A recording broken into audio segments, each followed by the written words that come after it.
स्वागतम शुभ स्वागतम सुस्वागतम. सर्व मंगल मांगल्ये शिवे सर्वार्थ साधिके शरण्ये त्र्यंबके गौरी नारायणी नमस्तुते. मी सौ श्रुती ओंकार चितळे सर्व जमलेल्या पाग्रामस्थांना नमस्कार व त्यांचे स्वागत करते. आजच्या व्याख्यानमालेच्या अध्यक्ष आहेत सौ माधवी काकू जोशी व आजच्या व्याख्यायिका आहेत मधुरा काकू चितळे. त्यांचे शब्दसुमनांनी मी स्वागत करते. त्यांना विनंती करते की त्यांनी विठ्ठल आणि रखुमाई समोर दीप प्रज्वलन व हार अर्पण करावे.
धन्यवाद.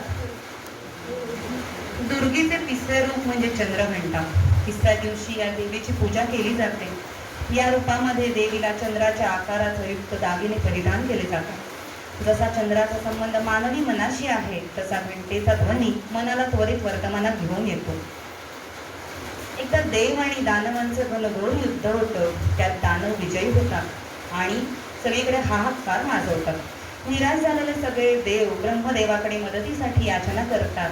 ब्रह्मा विष्णू महेश यांना हे कळल्यावर संतापामुळे क्रोधामुळे या तिघांच्या तोंडून महान प्रकाशाचा गोळा प्रकट होतो आणि त्यातूनच चंद्रघंटा देवीचा उगम झाला असे म्हटले जाते. या देवीच्या हातातही अनेक आयुध आहेत. विष्णूने दिलेलं चक्र, भगवान शंकरांनी दिलेलं त्रिशूळ, इंद्राने दिलेली घंटा ही सगळी आयुध घेऊन दानवांशी युद्ध करते आणि देवतांना पुन्हा इंद्रलोक मिळवून देते. सिंह हे वाहन, सोन्यासारखी कांती, 10 हातात खडग शस्त्र, मस्तकावर घंटेच्या आकाराचा अर्धचंद्र असं तिचं रूप. या रूपाची पूजा करताना साधकाचं मन मणिपूर चक्रामध्ये प्रविष्ट होत असतं. या दुर्गेला वंदन करूया. या देवी सर्वभूतेषु तुष्टी रूपेण संस्थिता नमस्तस्ये नमस्तस्ये नमस्तस्ये नमो नमः. यानंतर आपल्या व्याख्यायिकेची थोडक्यात ओळख करून देते. सौ मधुरा मंदार चितळे, पूर्वाश्रमीची संध्या भावे, शिक्षण BA पूर्ण. आध्यात्मिक क्षेत्र म्हणजे कात्यायनी ग्रुप, अभिनय क्षेत्र वा गृहिणी पद, अलीकडे चालू केलेला घरचा स्वाद या बिझनेसची सर्वे सर्वा, या सर्व गोष्टी अगदी चोखपणे स्वतःच्या हिमतीवर निभावणारी आमची मधुरा काकू तुम्हाला माहितीच असेल. यानंतर व्याख्यानाच्या विषयी थोडं मी 2 ओळी मांडते. तव भक्ती लागी तनु ही झिजू दे, तव चरण कमळी मन हे रिझू दे, तव स्मरण ठेवी ही वाचारी धाया, नमस्कार माझा तुलाय दुराया. हा श्लोक बालोपास नेटला. बरं ही बालोपासना कमी म्हणली तर परमपूज्य कलावती आई. तर ऐकूया परमपूज्य कलावती आईचे चरित्र सौ मधुरा काकू चितळे यांच्या तोंडून. धन्यवाद.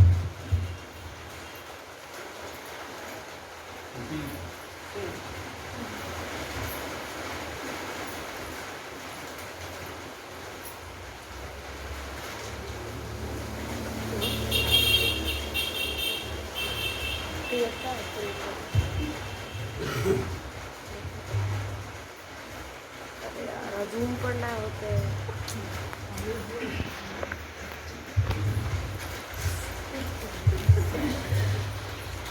वक्रतुंड महाकाय यकोटी समप्रभ निर्विघ्नं कुरु मे देव सर्वकार्येषु सर्वदा सर्वमंगलमांगल्ये शिवे सर्वार्थसाधिके शरण्ये त्र्यंबके गौरी नारायणी नमोस्तुते.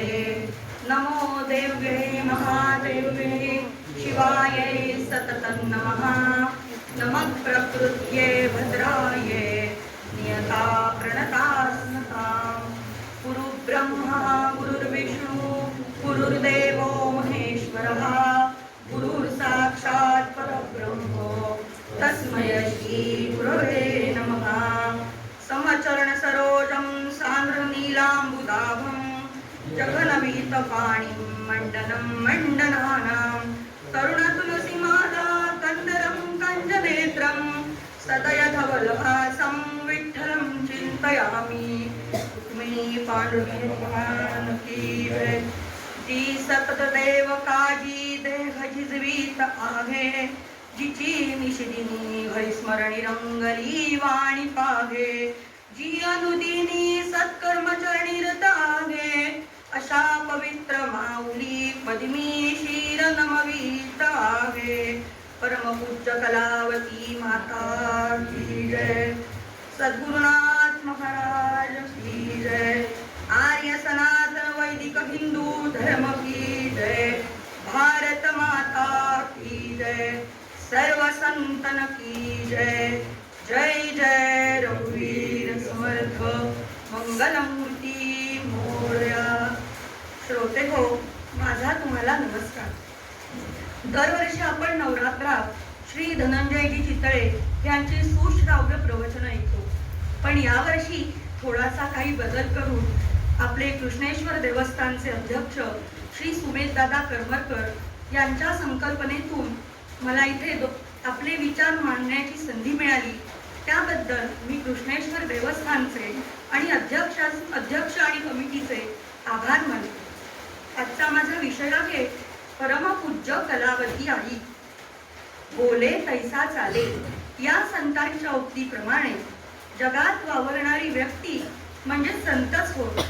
काही लोक नुसत्या विचाराने, काही लोक आचाराने, तर काही लोक नुसत्या उच्चाराने चांगले असतात. पण विचार, आचार आणि उच्चार या तिघींचे एकत्रीकरण झालेले फक्त आपल्याला संतांच्याच ठिकाणी दिसून येते. ज्यांनी आपली काया, वाचा, मन सद्गुरूंच्या चरणी वाहून परमपदाची प्राप्ती करून घेतली आणि जे आत्मस्वरूपाच्या ठिकाणी लीन झाले तेच खरे संत होत. परमपूज्य आईचा जन्म सुसंस्कृत सात्विक गुणांयुक्त अशा कल्याणपूरकर घराण्यात झाला. त्यांच्या घराण्यात परमपूज्य शिवराम स्वामी नावाचे थोर बाल संन्यासी होऊन गेले. गोकर्णा नजीक असलेल्या भक्तिकुंडल या गावाचे ते मठाधिपती होते. त्यांनी विचारसागर नावाचा ग्रंथ लिहिला असून कानडी भाषेत अनेक पदे लिहिलेली आहेत. आईच्या वडिलांचे नाव बाबूराव होते, तर आईचे नाव सीतामाई असे होते. बाबूरावांचे कारवारला मोठे औषधी दुकान होते. ते वनौषधी जाणत असत.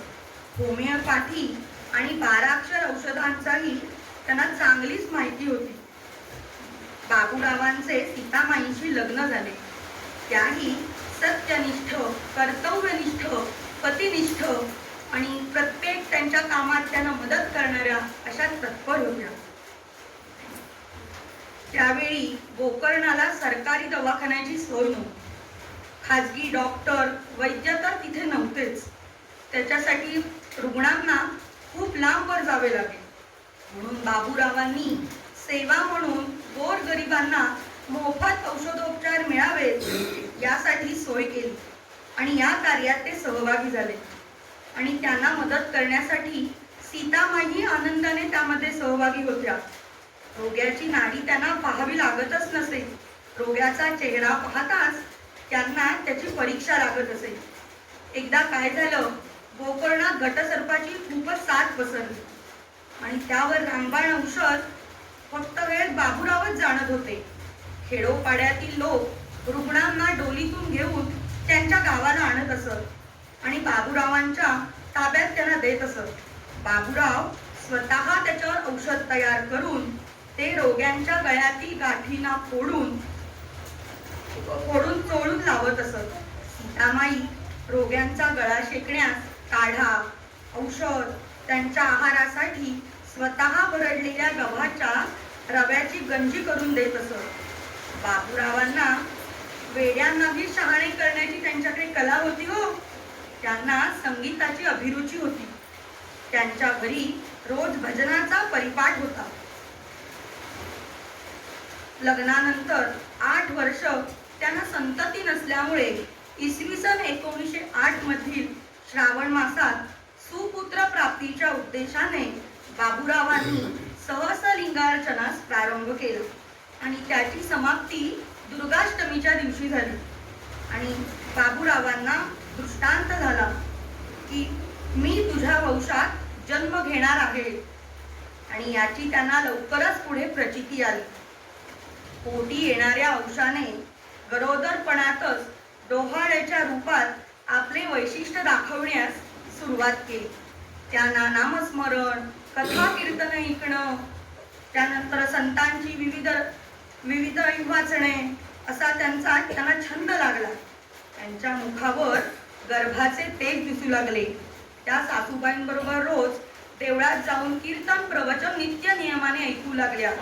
सीतामाईंच्या या सगळ्या डोहाळ्यावरून कोणीतरी दिव्य विभूती आपल्या उदरी जन्म घेणार असं बाबूरावांना वाटू लागलं. शुद्ध बीजापोटी फळे रसाळ गोमटी या तुकारामांच्या उक्तीप्रमाणे या जोडप्याच्या पोटी 1908 मधल्या ऋषी पंचमीच्या दिवशी आपले बाळ गोपाळांचे जीवन सुखमय करण्यासाठी ब्राह्ममुहूर्तावर आईंचे अवतरण झाले. त्यांचे रुक्माबाई असे नाव ठेवण्यात आले. बाबूराव लाडाने त्यांना बाळ असंच म्हणत असत आणि हे ऐकून शेजार पाजारचे लोकही त्यांना बाळच म्हणू लागले. बाबूरावांना आपल्याला मुलगा व्हावा असं खूप वाटत होतं, पण त्यांना कन्यारत्न प्राप्त झालं त्यामुळे थोडे ते निराश झाले होते. पण बाळांचे जसे अलौकिक एक एक गुण त्यांना दिसू लागले, म्हणजे त्यांची बुद्धिमत्ता, आहार विहार, इतर सर्व वागणं तिच्या बरोबरीच्या मुलींपेक्षा काही निराळच होतं. तेव्हा मात्र देवीने दिलेल्या दृष्टांताची त्यांना सत्यता पटली. अशा बाळाला जन्म देण्याचे भाग्य आपल्याला लाभले म्हणून दोघंही ते देवाचे आभारच मानू लागले. शुक्ल चंद्रापरी दिवसेंदिवस वाढू लागली बाळ योगिनी, असाधारण क्रीडा करुनी सर्वा घाली मोहिनी. सकळ कौतुक करती आगळे बाळ असे म्हणूनी, माता पित्यांचे पुण्य वर्णिती आनंद लुटती सर्वजणी. बाळ 7 महिन्यांची असताना त्यांच्या खांद्याला सुपारी एवढं एक मोठं गळू झालं. हो, ते गळू पाहून लोकांनाच रडू येत होतं, पण बाळने साधी किरकिर नाही तर काही रडल्या सुद्धा त्या नाहीत. इतकी सहनशीलता लहान वयापासूनच यांच्या अंगी होती. ते गळू पाहून पाहणाऱ्यांना रडू येईल इतकी शांत वृत्ती त्यांच्या अंगी होती. बाळ 10 महिन्याच्या असतानाच चालू लागल्या आणि पहिल्या वर्षाच्या वाढदिवसाला त्या बाबा हा बालसुलभ शब्द न बोलता हरी हा शब्द त्यांनी प्रथम उच्चारला. कोणी भिक्षेकरी दारात आला की बाळ त्यांना न चुकता भिक्षा घालीत असे. एके दिवशी एका रस्त्यावरच्या भिक्षेकरी बाईने त्यांनी घातलेला स्वेटर मागितला. अहो, त्यांनी क्षणाचाही विलंब न करता आपल्या अंगावरचा स्वेटर काढून तिला दिला. कुठल्याही प्रकारचा माया मोह त्या मुलीला लहानपणापासूनच नव्हता हे आपल्याला याच्यावरूनच दिसून येतं. एकदा काय झालं, घरात त्यांच्या एक कामवाली काम करत होती आणि आईने त्यांच्या कानातील बुगड्या एका डबीत काढून ठेवल्या होत्या. हे त्या कामवालीने बघितलं होतं आणि बाळनी देखील बघितलं होतं, पण त्या काही बोलल्या नव्हत्या. त्या कामवालीने कोणाचंही लक्ष नाही असं समजून त्या बुगड्या डबीतल्या काढून आपल्या अंगणाच्या मागच्या दारात छोटासा खड्डा करून ठेवला होता आणि हे बाळने सगळं बघितलं होतं, पण आईला हे त्यांच्या माहित नव्हतं. तर बाळनी त्या बाईला समजावलं, अगं, चोरी करणं हे पाप आहे, असं करू नकोस. आणि त्यांनी त्यातील बुगड्या काढून परत जशा होत्या तशा डबीत ठेवल्या. हे आईला शेवटपर्यंत कळलं सुद्धा नाही. इतकी क्षमाशीलता यांच्याजवळ होती.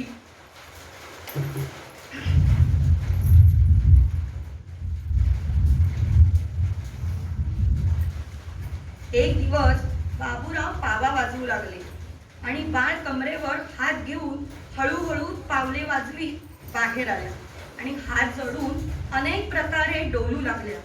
त्यांचे देहभानच हरपलं. हे पाहून बाबूरावांनी पावा वाजवणं बंद केलं. तरी त्या थोडा वेळ गुंगच होत्या.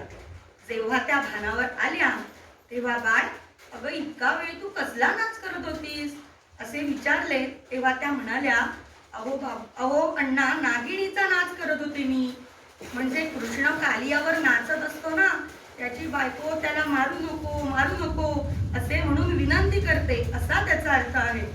हो, मनुष्य स्वभाव हा जात्यात अनुकरणशील आहे हो, पण आईंच्या बाबतीत मात्र एक आगळेच वैशिष्ट्य दिसून येतं. ज्या गोष्टीच्या अनुकरणाने सत्याकडच्या वाटचालीस मदत होईल त्याचेच अनुकरण त्यांच्याकडून घडत असल्याचे आपल्याला दिसून येते. एके दिवशी दारात एक बैरागी आला आणि तो ओम ओम ओम असं म्हणू लागला. भिक्षा घातल्यावर तो निघून गेला, पण तेव्हापासून बाळ ओम ओम असा सतत जप करू लागल्या. हो, तेव्हा त्यांचं वय अवघं 4 वर्षाचं होतं. वयाच्या 5व्या वर्षापासून त्या कानडी, हिंदी, गुजराती अशा भाषेतील भजनं सुंदर आवाजात म्हणू लागल्या. बाबूराव रोज बाळांना पाढे शिकवत असत. बाळ लगेच त्यांना म्हणून दाखवत. वाचणे, बेरीज वजाबाकी करणे, गुणाकार, भागाकार सगळा हिशोब त्यांना शाळेत जायच्या आधीच सगळं हे येत होतं. 7व्या वर्षी त्या शाळेत जाऊ लागल्या. शाळेत शिक्षिकेने एकदा काही धडा शिकवला की त्यांना तो लगेच समजत असे. त्यांनी सर्वांची मने आपल्याकडे अगदी ओढून घेतली होती. बाळ आपल्या वडिलांसोबत समुद्र स्नानासाठी जात असे. कार्तिक स्नान, माघ स्नान, वैशाख स्नान अशी स्नान करण्याचा त्यांचा नित्य नियम होता. एके दिवशी स्नान उरकून येत असताना त्यांना विधभर उंचीचा चंदनाचा गोपाळकृष्ण मिळाला. लगेच त्यांनी तो उचलून आपल्या छातीशी धरला. तेव्हा त्यांचे डोळे सहज मिटले गेले. घरी आल्यावर त्या मूर्तीला त्यांनी स्नान घातलं, छान चंदन लावलं, सुंदर फुले घातली, हार घातला, सुंदर अभंग म्हटला, छान आरती केली. त्या दिवसापासून त्या कृष्ण पूजनात रमू लागल्या. बाळांना कीर्तनाची, प्रवचनाची खूप आवड होती. बाबूराव जिथे जात तिथे त्या जात असत आणि कीर्तन झाल्यावर आपल्या शंका त्या कीर्तनकारांस विचारत असत. आणि त्या उत्सवाच्या वेळी मोठ्या मोठ्या रांगोळ्या काढणे, त्याच्यात रंग भरणे, समईवर तेलवाती करणे, पूजेसाठी फुलं जमा करून आणणे, हार गुंफणे, अभंग म्हणणे, खूप सुंदर अशी त्या सेवा अगदी मनापासून करत असत. पूर्णानंद स्वामींनी बाळांना एका गोपाळकृष्णाची मूर्ती दिली होती. दिवसभर त्याच्या पूजेत, भजनात त्या अगदी रममाण होऊन जात असत. बाळांना 15वं वर्ष लागलं. त्यांच्या विवाहाचा योग जुळून आला. आईला चिंता पडली. अहो, आपली मुलगी सकाळपासून रात्री झोपेपर्यंत कृष्ण भजनातच रमलेली असते, मग तिचं लग्न झाल्यावर ती रमेल ना संसारात, अशी चिंता त्यांच्या आईला वाटू लागली. त्या म्हणाल्या की माझं काही लग्न करायचं नाही, मी मीरेप्रमाणे सतत कृष्ण भजनात, कृष्ण प्रेमात रंगून राहणार. तेव्हा त्यांचे वडील म्हणाले, अगं बाळ, लग्न झाले तरी त्यामुळे कृष्णावर प्रेम करायला काहीच हरकत नाहीये. संत एकनाथ, नामदेव, तुकाराम महाराजांनी संसारात राहूनच देवाला आळवलं असं त्यांना समजावून सांगितलं. रुक्माबाईंचा विवाह दक्षिण कानडा जिल्ह्यातील मल्लापूर गावातील एम राजगोपाल यांच्याशी गोकर्ण येथील भंडीकेरी मठात झाला. बाळ सासरी जाण्यास निघाल्या. अहो, तेव्हा सुमारे 100-200 माणसं रस्त्याच्या दुतर्फा डोळ्यातून टिपे गाळत बाळांना निरोप द्यायला तयार होती. त्यांना सिद्धारूढ स्वामींच्या दर्शनाला नेले गेले. कर्नाटकातील हुबळी या गावी सिद्धारूढ या नावाचे एक प्रसिद्ध सत्पुरुष होऊन गेले. सिद्धारूढ महाराजांच्या चरण स्पर्शामुळे हुबळीला काशीचे स्वरूप प्राप्त झालेले होते. कित्येक साधू संत असे असतात की आत्मसाक्षात्कार झाल्यावर त्यांच्याकडून लोकांस केवळ दर्शनाचा लाभ होतो, परंतु सिद्धारूढ महाराजांकडून लोकांस दर्शन, स्पर्श, संभाषण या तिन्हीचाही लाभ होत असे. नवदाम्पत्याला सिद्धारूढ स्वामींच्या दर्शनाला नेले गेले तेव्हा बाळनी आपल्या नयनाश्रूंनी महाराजांच्या चरणावर अभिषेक केला. महाराजांनी त्यांना ओम नमः शिवाय असा गुरुमंत्र दिला. रुक्माबाईंचं वैवाहिक जीवन सुरू झालं. घरातील सारी जबाबदारी त्या अगदी आनंदाने पार पाडत होत्या आणि हे सगळं करताना गोपाळकृष्णाची काकड आरती, त्याची पूजा, भजन, कीर्तन, प्रवचन, नामस्मरण, त्यानंतर घरातील काही शिवण इत्यादी कामं अगदी त्या चोख पार पाडित असत. थोडे दिवसाने त्यांना डोहाळे लागले. गोकर्णाला कार्तिक पौर्णिमेच्या दिवशी रुक्माबाई सुखरूप प्रसूत होऊन त्यांना पुत्ररत्न प्राप्त झालं. त्याचं नाव बाळकृष्ण असं ठेवण्यात आलं.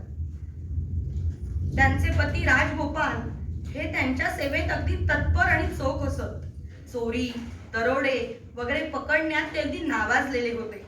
एकदा तपासणीसाठी कलेक्टर त्या भागात आला होता, तर त्या कलेक्टरच्या तंबूमध्ये चोरी झाली. ती पकडण्यासाठी राजगोपाल यांची नेमणूक झाली. त्यासाठी ते 7 दिवस एकसारखे घोड्यावरून फिरत होते. चोरांना मुद्देमाला सकट त्यांनी पकडलं. अविरत श्रम झाल्यामुळे शरीराला अस्वस्थता आली होती. अचानक त्यांची हृदयक्रिया बंद पडली आणि त्या दिवशी आषाढी एकादशी होती. त्या समयी रुक्माबाई पुन्हा 8 महिन्याच्या गरोदर होत्या आणि असं सगळं असताना त्यांच्यावर अचानक वैधव्याची कुऱ्हाड कोसळली. निराधाराला आधार देणारा एक परमेश्वरच असतो. बाकी कोणी कितीही असलं तरी ते काही खरं नाही. पण त्याने आपल्याला जवळ करावं असं वाटलं तर आपल्याकडून तशी सेवा करायला हवी. आता पहिला हा मुलगा, परत दुसरं हे बाळंतपण, आता कशी माझ्याकडून सेवा घडणार ही? तेव्हा जगून राहण्यात आता काही अर्थ नाहीये असं त्यांना वाटू लागलं.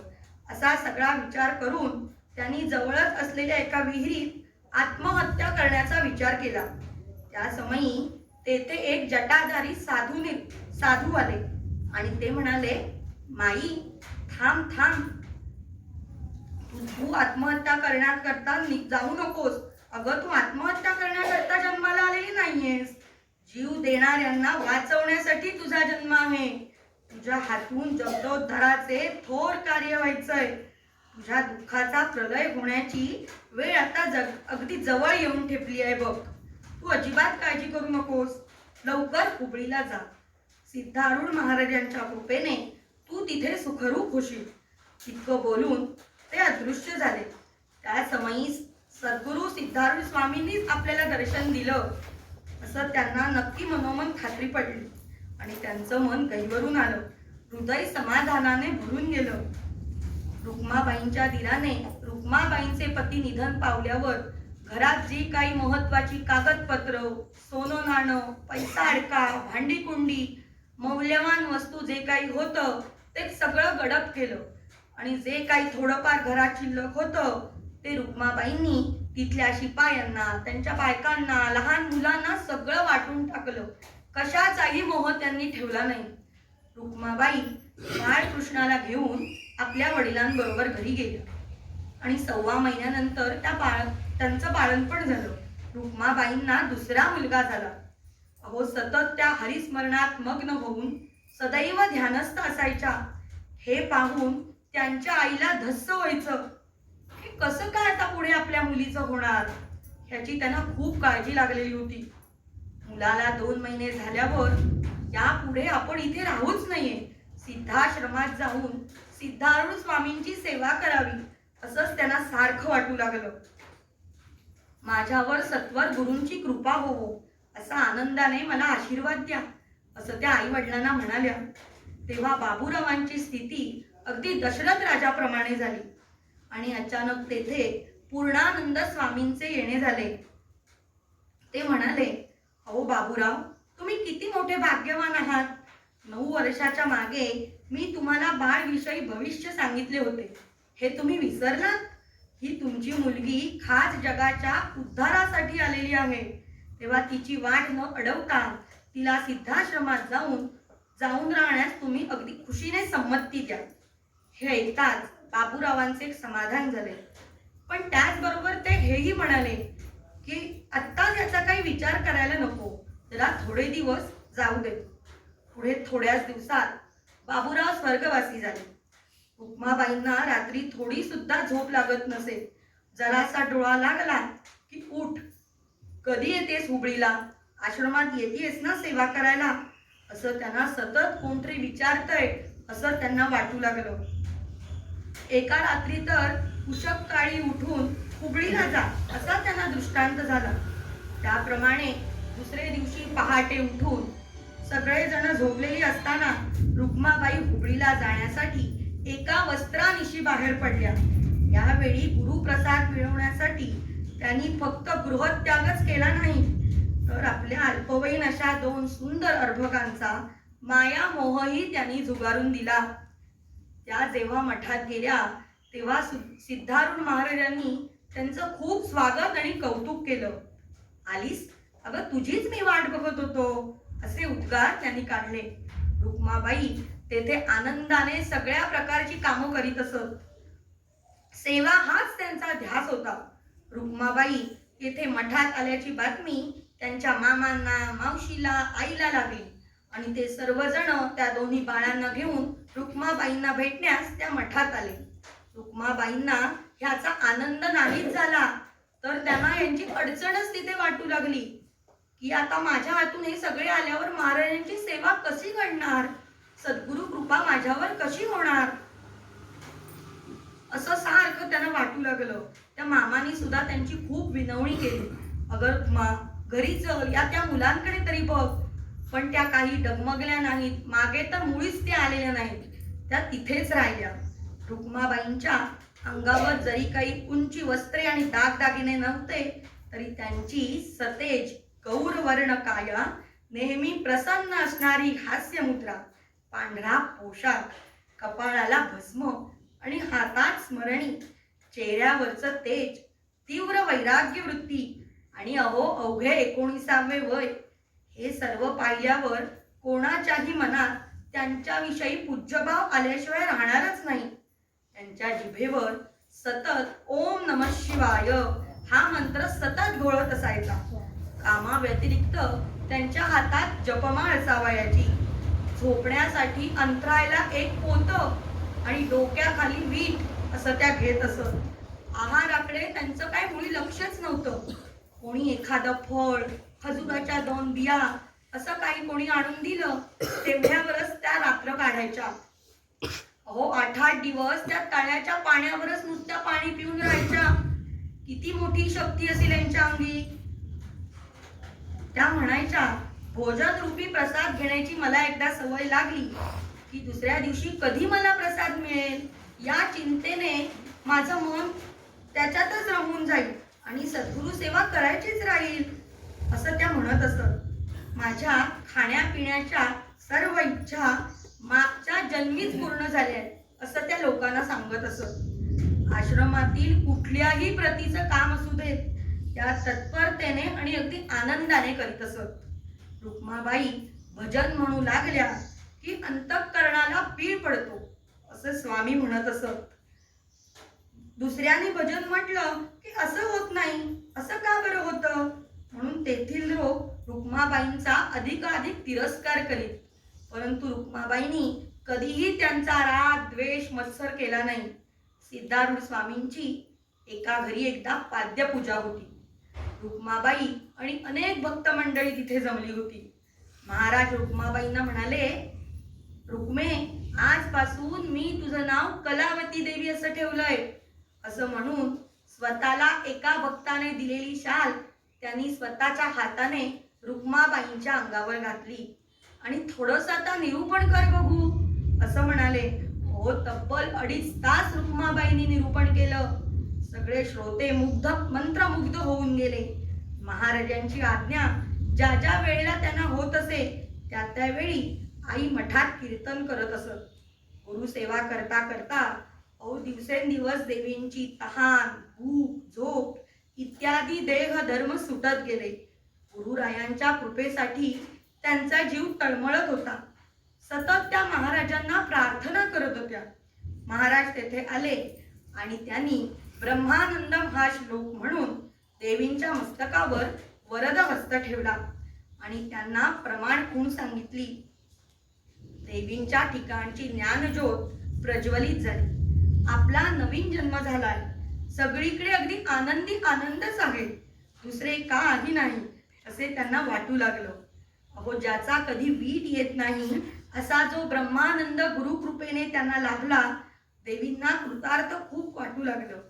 महाराजांनी देवींना सांगितलं, मी आता लवकरच समाधी घेणार आहे.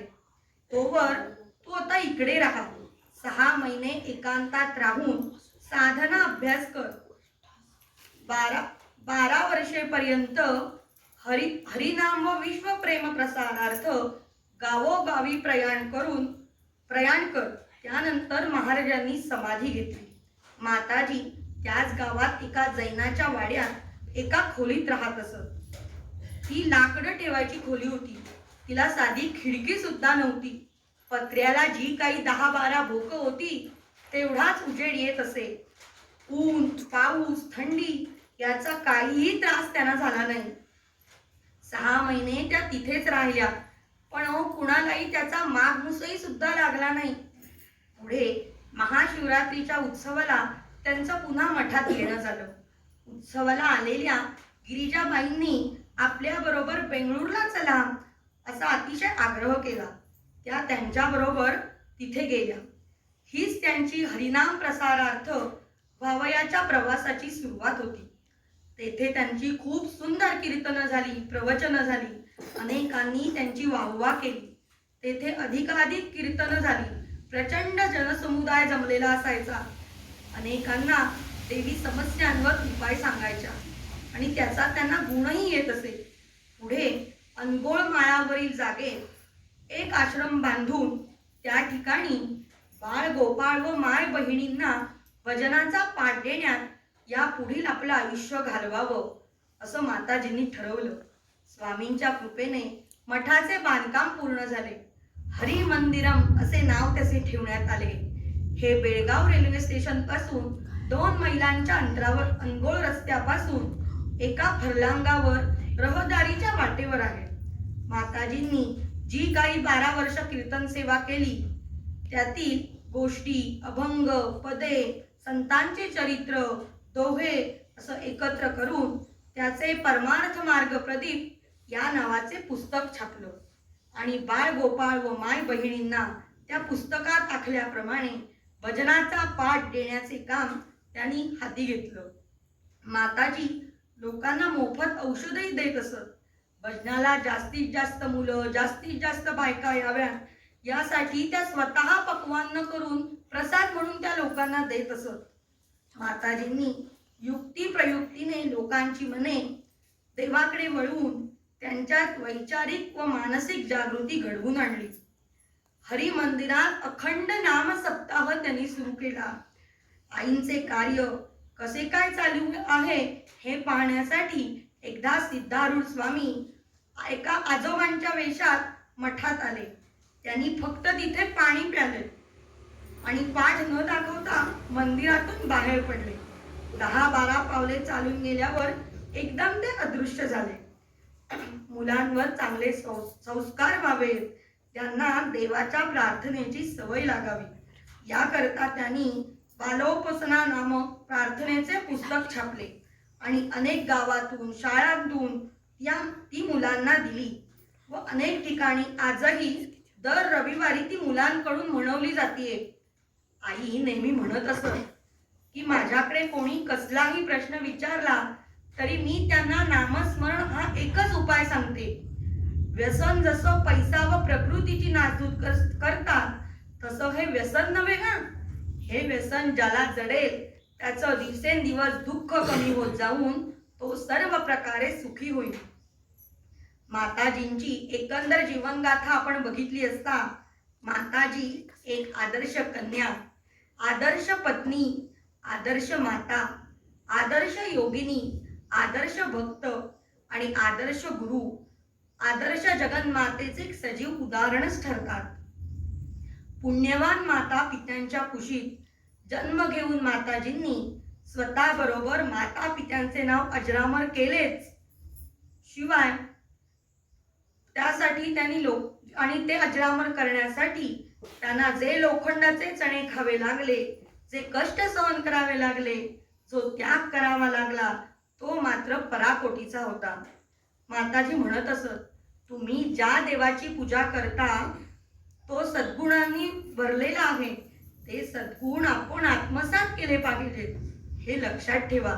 तुमच्या वाटणीला जे कर्तव्य आलंय ते आनंदाने पार पाडा आणि हे सगळं करीत असताना परमेश्वराच्या नामस्मरणाला विसरू नका. क्षणभरही त्याला विसरू देऊ नका.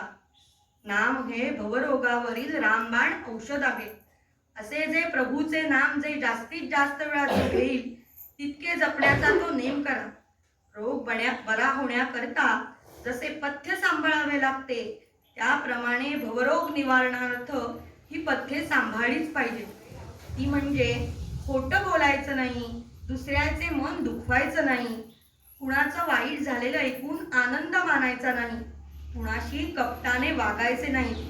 अहो, श्रीकृष्ण भगवान म्हणतात, भक्त मंडळींनो, आई तुम्हा सर्वांना बोधामृत द्यायला बसली आहे. गडबड न करता शांतपणाने त्याचं सेवन करा. आईंचं आता आपण बोधामृत बघूया. आपण देवाची मुले आहोत. मुलांमध्ये जसा बापाचा अंश असतो त्याप्रमाणे आपल्यामध्ये देवाचा अंश आहे. आपण परमेश्वराचा ध्यास धरला असता परमेश्वर रूप होतो.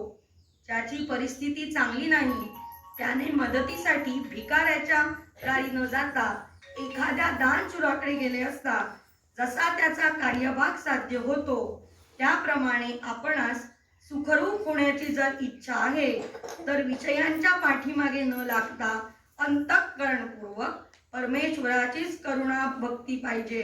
परमेश्वर कधीच कुणाला फसवत नाही. जो त्याला फसवायला जातो तो स्वतःच फसतो. त्याच्याजवळ जो राबतो त्याला तो जेव्हाचे तेव्हा मोबदले देतो. पाणी घुसळले असता श्रमाशिवाय दुसरे काहीच उत्पन्न होत नाही. तसंच मीपणा बाळगून त्याला दुःखाशिवाय काहीच हाती लागत नाही. हो, वातीने तेलाचे सहाय्य घेतल्यावरच तिला जसा दिवा होण्याचा अधिकार प्राप्त होतो त्याप्रमाणे देवाचे सहाय्य घेतल्यावर मनुष्य गुरुकृपेला प्राप्त होतो. ज्याला समाधान हवं असेल त्याने अत्यंत कळकळीने परमेश्वराची प्रार्थना करावी. देवाला प्रार्थना पोचली की लगेच त्याला समाधाने मिळणारच. ज्या ज्या वेळी जे जे घडायचे ते ईश्वरी संकल्पानुसार घडणारच. मग त्या गोष्टी चांगल्या असो किंवा वाईट असो, परंतु परमेश्वराची उपासना करीत राहिल्याने त्याच्या कृपेकरून चांगल्या गोष्टी निर्विघ्नपणे पार पडतात आणि वाईट गोष्टी टळतात. परमेश्वरावर ज्याचा दृढ विश्वास आहे तो मनुष्य आईच्या मांडीवरील मुलाप्रमाणे केव्हाही निश्चिंत असतो. ज्याच्या ठिकाणी लीनता आहे त्याच्या मदतीला परमेश्वर सदैव धावून येतो. संसार हा समुद्राप्रमाणे आहे.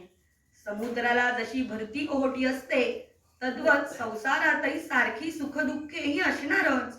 म्हणून कितीही बिकट परिस्थिती प्राप्त झाली तरी धैर्य खचू न देता मनुष्याने हरिस्मरणी रत राहावे. त्या म्हणतात, प्रेमे गात जा प्रभूसी मानवा, दुर्लभ नरदेह तुझ दिला. प्रभू विन्मुख जरी होसी तरी तुझ छळण्या ध्वजेल रवी पिल्ला. जगत जनक प्रभू वास करीतो सकलांच्या हृदया माझारी. म्हणून कठीण वचन त्यजुनी बोलावे मंजुळ स्वरी. द्वेषाने द्वेष, क्रोधाने क्रोध, प्रेमाने प्रेम वाढते. द्वेष क्रोधे दुःख जाणवते, प्रेम सुखाला भेटविते. नेम करा तुम्ही नेम करा, नेम करा दृढ विश्वासे. हरी प्रेम मिळे, हरी प्रेम मिळे, मग कळेल जगद्भ्रम आपैसे. ज्याला आध्यात्मिक मार्गात प्रगती करून घ्यायची त्याने संकुचितपणा समूळ नाहीसा केला पाहिजे. मनाची शुद्धता जरूर राखली पाहिजे. ज्या पृथ्वीवर शुद्ध प्रेम म्हणजे खरं प्रेम ही एक मोठी शक्तीच आहे. परमात्म्याचे वास्तव्य सर्वव्यापी असल्याचे पदोपदी लक्षात ठेवावे व प्रत्येक करणी देवाप्रित्यर्थ होऊ द्यावे. परमार्थ हा हृदयस्थ असल्यामुळे कोणतीही गोष्ट त्याला चोरून ठेवता येणार नाही. आपला अन्नदाता, पालनकर्ता असा जो प्रभू तोच आपला खरा पाठीराखा आहे. तो आपलाच आहे अशा पूर्ण विश्वासाने कसलीही काळजी न करता ईश्वरावर सतत प्रेम करावे.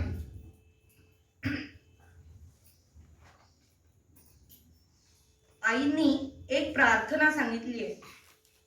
हे विश्वजनका विश्वंभरा, विश्वपालका विश्वेश्वरा, माझ्या मनाची चंचलता दूर कर.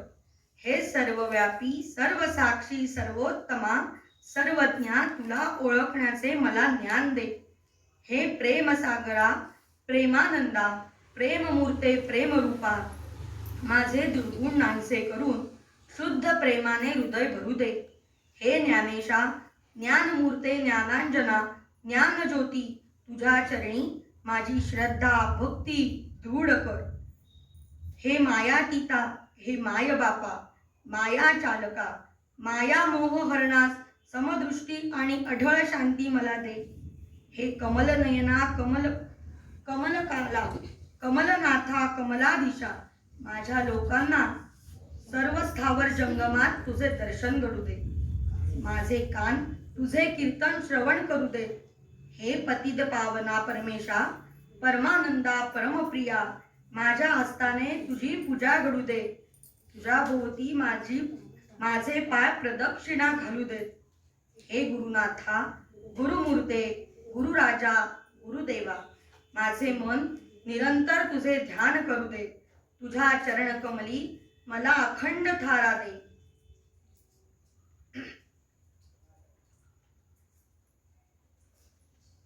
श्रीमद परमहंस सिद्धारूढ स्वामी यांच्या शिष्या भारद्वाज वंशातील कन्या, कौशिक कुलातील स्नुषा, आपल्या कृपाछत्राखाली येणाऱ्या सर्व लोकांना कल्पवृक्षाप्रमाणे असणारी, दर्शन मात्रे परिताप हरण करणारी, मुलांसहित सर्वस्वाचा त्याग करून 19व्या वर्षी सद्गुरु कृपेला प्राप्त झालेली, सांप्रत श्री हरिमंदिरात वास करून आपल्या सहवासात येणाऱ्या लोकांवर आनंदाचा वर्षाव करणारी सकल कलामंडित अशा ज्या परमपूज्य कलावती आई यांच्या चरणी माझे शतदा प्रणाम असोत.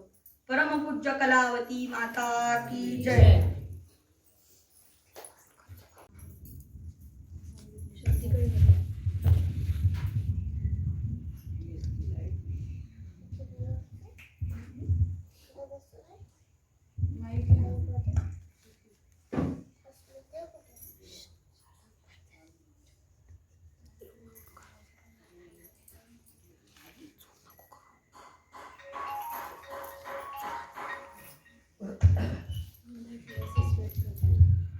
धन्यवाद मधुरा काकू. यानंतर व्याख्यानमालेच्या अध्यक्षा सौ माधवी काकू जोशी यांना विनंती करते की त्यांनी आपली मनोगत व्यक्त करावे.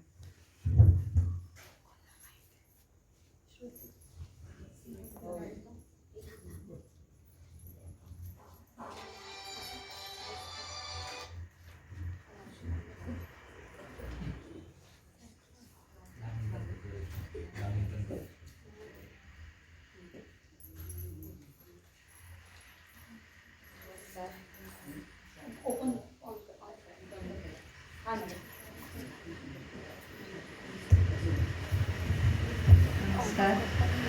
आज मला या कार्यक्रमाचा अध्यक्ष म्हणून बोलवल्याबद्दल आणि कार्यक्रमाचा अध्यक्ष म्हणून बोलवल्याबद्दल आणि ते बोलण्याची संधी दिल्याबद्दल मी आयोजक कमिटीचे आभारी आहे. आज हा नवरात्रीचा कार्यक्रम आगळा वेगळा आपला होतोय. या नवरात्रीच्या कार्यक्रमात पागेवरच्या महिलांना संधी मिळाली वेगवेगळ्या विषयावर कार्यक्रम सादर करण्याची. आणि मला विशेष कौतुक असं वाटतं की पागेवरच्या जो श्रोतेवर्ग आहे तो जाणकार आणि अभ्यासू आहे. त्यामुळे त्यांच्यासमोर हा कार्यक्रम सादर करण्याचं आव्हान ह्या सर्वजणींनी पेलवत आहे. त्याचं मला खूप कौतुक वाटतं आहे आणि हा पुढेही त्या पेलवतील कार्यक्रम. आज आपण आज आपण इथे सर्वजणी एकत्र येण्याचा योग फार कमी वेळा येतो आणि हा कार्यक्रमाला प्रतिसाद बघता आत्ताचा आपण येणारा महिला दिनही असाच एक उत्तम प्रकारे साजरा करू शकतो. आज मधुरा चितळे यांनी परमपूज्य कलावती आई यांच्यावरचा कार्यक्रम खूप सुंदररित्या सादर केला आणि हा पुढेही सगळे जे कार्यक्रम आहेत त्यांना मी शुभेच्छा देते आणि इथेच थांबून धन्यवाद.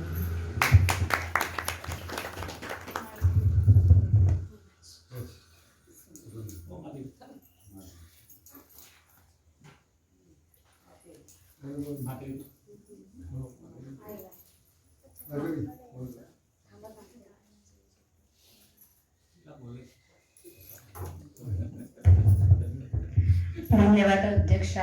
आता मी अध्यक्षांना विनंती करते की श्रींचा प्रसाद व्याख्यायिकेस द्यावा.